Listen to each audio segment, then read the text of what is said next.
Good evening and welcome to CBS News. I'm your host, Walter Cronkite. Well, it has been 1 year since the fall of Saigon, now known as Ho Chi Minh City, and what can we say as a collective nation in our experience of the Vietnam War? Well, there are many negative things that we could focus on, many of which we have focused on in the past in this very broadcast. But instead, today we will be examining a more positive approach. What positive things have we taken from the Vietnam War that we could move together as a nation? This evening, we will be going over a few of those. Thank you for joining us. We will begin this evening by taking a closer look at protest and the protest movements that ranged throughout the course of this war.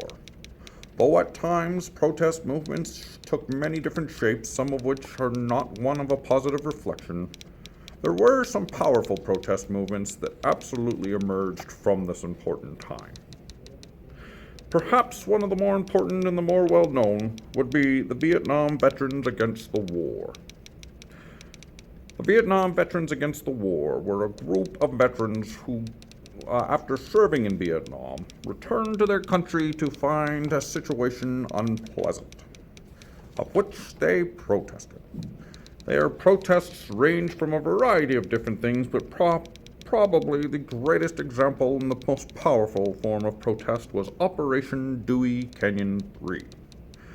This was an event in 1971 of which the veterans belonging to the Vietnam Veterans Against the War tossed their medals. The medals received in battle for valor, for injury, and any other great magnitude of things, where they were thrown back to the government building in protest.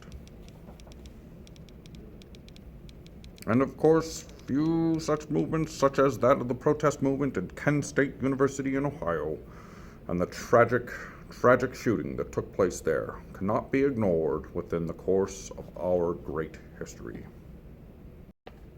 One form of protest that emerged from this era was that of music. And in this reporter's humble opinion, some of the greatest forms of music that we are known today were directly inspired by the music of this era. Today, we see lots of forms of music, protest music in general, something that still exists. You can see it in any form, that of rock and roll, punk rock, indie pop, or any other genre of your liking, likely has ties to that of this era. Another form from the protest movement that cannot be denied is that of the hippie movement.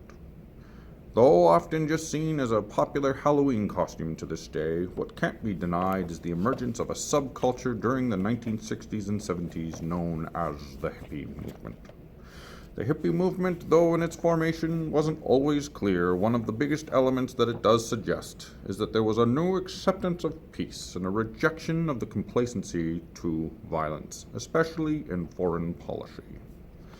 The hippie movement saw different forms of music as well as cultural gatherings and so on, but one of its greatest impacts would have been that on the world of fashion.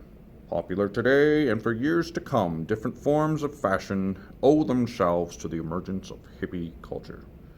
Not to mention, this is a genre and a lifestyle that still is practiced in many ways today by many people, most of which have to do with their attitudes related towards peace and the acceptance of love.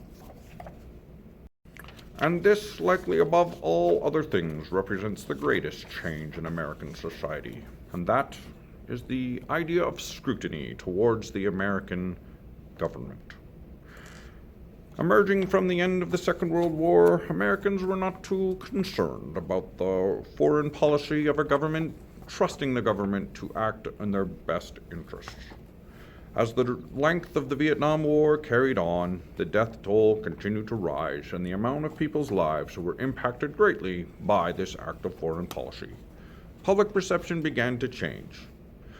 There were a total of 5 presidents that lasted throughout the Vietnam War, 6 if you include Jimmy Carter. Each president faced its own level of scrutiny by the American people, some easier than others. This was especially true for the Lyndon Johnson presidency. Lyndon Johnson came under a lot of scrutiny as it became evident that there was misinformation being passed towards the American people. That same level of scrutiny and critical nature was passed on to his predecessor, which was that of Richard Nixon. Richard Nixon also came under fire for acts that were not seen as appropriate behavior by a president, which resulted in what would have been his impeachment.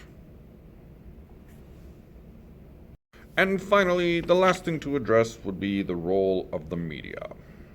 Since the beginning of this war, we were there. For the first time ever, American citizens managed to see the war firsthand and the true destructive nature that it brought in their very own living rooms, broadcast to them nightly from news broadcasts such as this very newscast you are watching. Whether it was American soldiers being killed in the line of action, or civilians suffering greatly from those actions, or from just the sheer amount of destruction being rained down from a superpower onto a smaller country, American people could no longer deny the true scope of this conflict. And as growing resentment changed, I myself may have played an active role in this as I spoke to you in public in 1970, when I said, "I don't think that there is a way that we could possibly win this war." So perhaps that was all it took. Perhaps that's what changed everything. That is yet to be seen. And though there may have been many other things that the Vietnam War actively impacted, we will end it on those final notes. From all of us here at CBS, this is Walter Cronkite saying good evening.